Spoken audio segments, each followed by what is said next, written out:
الحمدللہ رب العالمین والصلاة والسلام علی سید المرسلین اما بعد فاعوذ باللہ من الشیطان الرجیم بسم اللہ الرحمن الرحیم الصلاة والسلام علیک یا رسول اللہ وعلی آلک واصحابک یا حبیب اللہ الصلاة والسلام علیک یا نبی اللہ وعلی آلک واصحابک یا نور اللہ۔ میٹھے میٹھے اسلامی بھائیوں اور مدنی چینل کے ناظرین، سلسلہ ہے ایک قصہ ہے قرآن سے۔ قرآن ہے میرا رہنما، قرآن شفا ہے، نور ہے قرآن، جلا دل کی میرا قرآن، رضا رب کی میرا قرآن، قرآن قرآن۔ ویسے تو ہمارے سلسلے کا موضوع ایک قصہ ہے قرآن سے، مگر آج ہم آپ کو دو قصے سنائیں گے۔ اس کی وجہ یہ ہے کہ قرآن پاک کے یہ دو قصے بہت کم دورانیے میں بیان ہو سکتے ہیں۔ یوں سمجھیے کہ بظاہر وہ چھوٹے چھوٹے سے ہیں، تو ہم نے سوچا کہ اپنے اس سلاٹ کے اندر، اپنے اس قسط کے اندر آپ کو دو قصے کیوں نہ سنا دیے جائیں۔ میٹھے میٹھے اسلامی بھائیوں، آج جو آپ کو پہلا قصہ سنانا ہے، باغ میں آگ۔ یہ کون سا باغ تھا اور کون سی آگ تھی، آئیے سنتے ہیں۔ حضرت عیسیٰ علیہ السلام کے آسمان پر اٹھا لیے جانے کے تھوڑے دنوں بعد کا واقعہ ہے کہ یمن میں صنعاء شہر سے 2 کوس کی دوری پر ایک باغ تھا جس کا نام دردان تھا، اور اس باغ کا مالک بہت ہی نیک نفس اور سخی آدمی تھا۔ اس کا دستور یہ تھا کہ پھلوں کو توڑتے وقت وہ فقیروں اور مسکینوں کو بلاتا تھا اور اعلان کر دیتا تھا کہ جو پھل ہوا سے گر پڑیں یا جو ہماری جھولی سے الگ جا کر گریں وہ سب تم لوگ لے لیا کرو۔ اس طرح اس کے باغ کا بہت سا پھل فقراء اور مساکین کو مل جایا کرتا تھا۔ باغ کا مالک مر گیا تو اس کے تینوں بیٹے اس باغ کے مالک ہو گئے، مگر یہ تینوں بڑے بخیل، بڑے کنجوس ثابت ہوئے۔ ان لوگوں نے آپس میں یہ طے کر لیا کہ اگر فقیروں اور مسکینوں کو ہم لوگ بلائیں گے تو بہت سے پھل یہ لوگ لے جائیں گے، اور ہم لوگوں کے اہل و عیال اور ہمارا مال تو کم ہو جائے گا، ہماری روزی میں کمی ہو جائے گی۔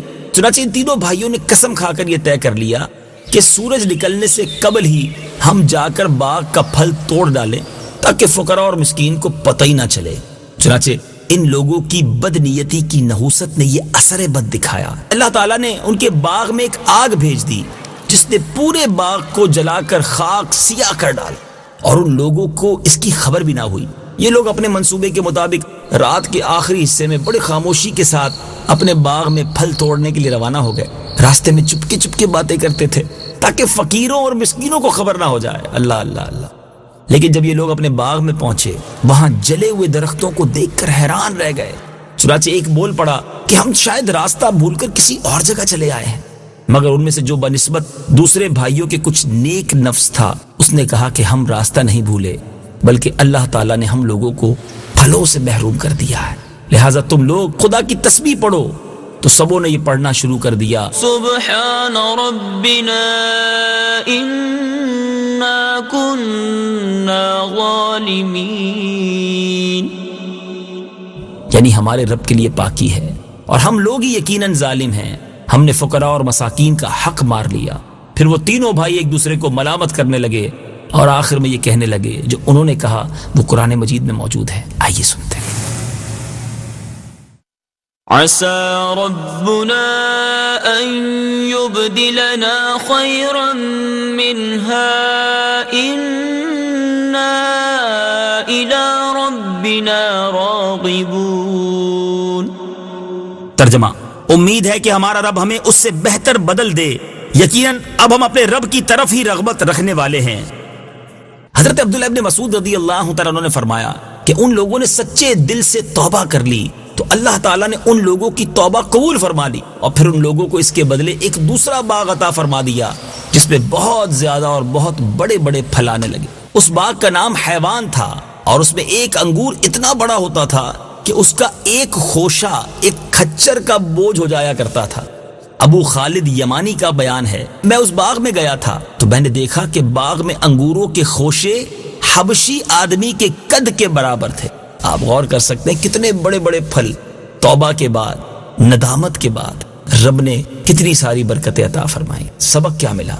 سخاوت اور نیک نیتی کا اثر مال میں خیر و برکت کی صورت میں آتا ہے، مال کی فراوانی ہو جاتی ہے، اور بخیل ہونا، کنجوس ہونا، بدنیتی کا ثمرہ مال کی ہلاکت و بربادی ہے۔ اور یہ بھی معلوم ہوا کہ سچی توبہ اگر کر لی جائے، جو مال ہاتھ سے نکل گیا ہو اللہ تعالیٰ اس سے بڑھ کر بھی نعمت عطا فرما دیتا ہے. وہ کتنا کریم ہے، اس کی نافرمانی کرے اور پھر سچی توبہ بھی کر لیں تو وہ معاف فرما دیتا ہے. اے میرے میٹھے اسلامی بھائیوں، راہ خدا میں دل کھول کر خرچ کیجیے. یقین جانیے جو اچھی نیتوں کے ساتھ اللہ کی راہ میں خرچ کرتے ہیں نا، ان کا مال بڑھتا ہی ہے.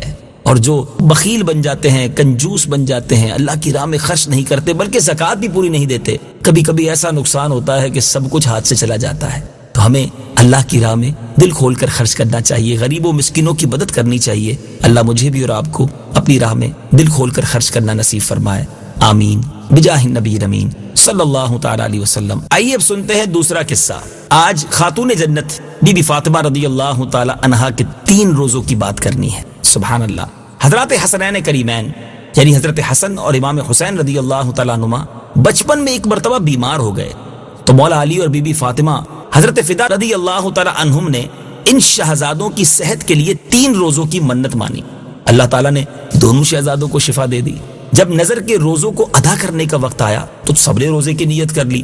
حضرت علی رضی اللہ تعالیٰ عنہ ایک یہودی سے 3 سا جو لے آئے. یہ ایک پیمانہ ہوتا ہے. ایک سا 3 دن پکایا، لیکن جب افطار کا وقت آیا اور 3 روزہ داروں کے سامنے روٹیاں رکھ دی گئیں تو ایک دن مسکین آ گیا، دوسرے دن افطار کے وقت یتیم آ گیا، تیسرے دن ایک قیدی آ گیا.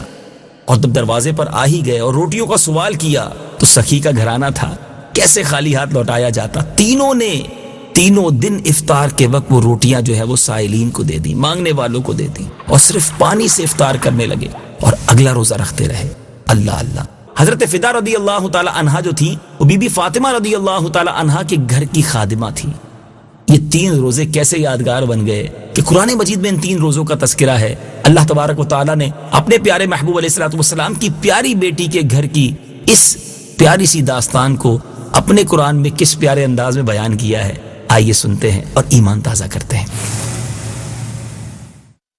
وَيُطْعِمُونَ الطَّعَامَ عَلَى حُبِّهِ مِسْكِينًا وَيَتِيمًا وَأَسِيرًا. ترجمہ: اور وہ اللہ کی محبت میں مسکین اور یتیم اور قیدی کو کھانا کھلاتے ہیں.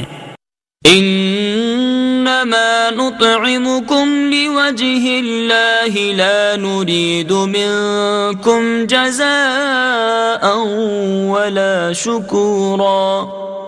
ترجمہ: ہم تمہیں خاص اللہ کی رضا کے لیے کھانا کھلاتے ہیں، ہم تم سے نہ کوئی بدلہ چاہتے ہیں اور نہ شکریہ. سبحان اللہ سبحان اللہ. میرے میٹھے اسلامی بھائیوں، کیا بات ہے اس گھرانے کی. یہ گھرانہ میرے حضور کا ہے. اعلیٰ حضرت امام اہل سنت لکھتے ہیں نا، کیا بات رضا اس چمنستان کرم کی، زہرا ہے کلی جس میں حسین اور حسن پھو. اہل نبوت کی سخاوت کا عجیب و غریب اور ایمان افروز واقعہ ہم نے سنا. آج ہمارے پاس بہت کچھ ہوتا ہے مگر ہم کسی کو دینے کو تیار نہیں ہوتے.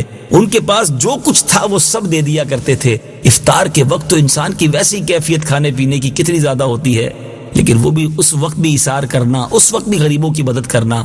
اللہ تبارک و تعالی اہل بیت اطہار کے صدقے ہمیں بھی سخاوت کرنے کی توفیق عطا فرمائے، ہمیں بھی اس کی راہ میں دل کھول کر خرچ کرنا نصیب فرمائے. شاعر لکھتے ہیں نا، بھوکے رہتے تھے خود اور اوروں کو کھلا دیتے تھے، کیسے صابر تھے محمد کے گھرانے والے صلی اللہ تعالی علیہ وسلم.